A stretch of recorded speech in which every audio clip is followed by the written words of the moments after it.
أنا كنت طالبا في ندوة العلماء.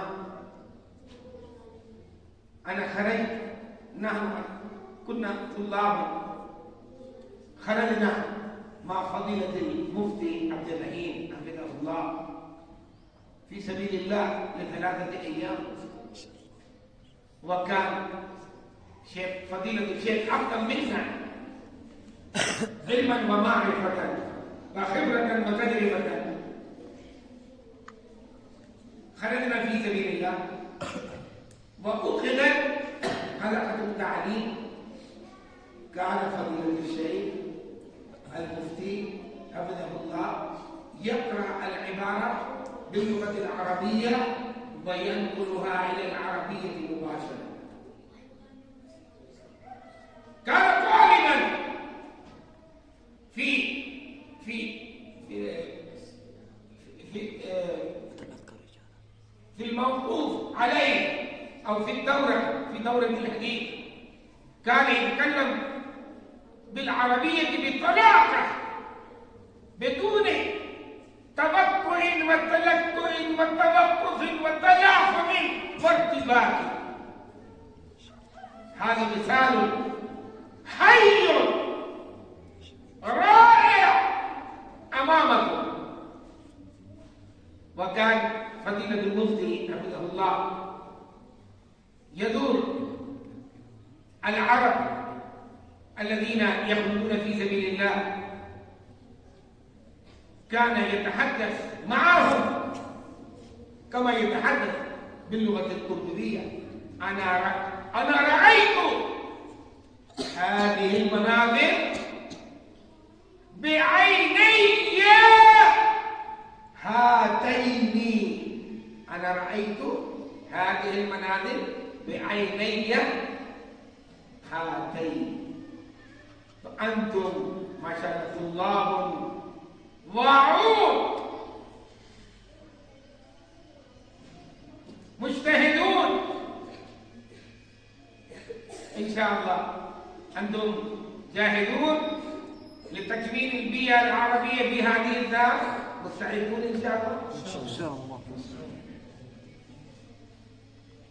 لابد أن نتقن هذه ونجيدها ونقرأ فيها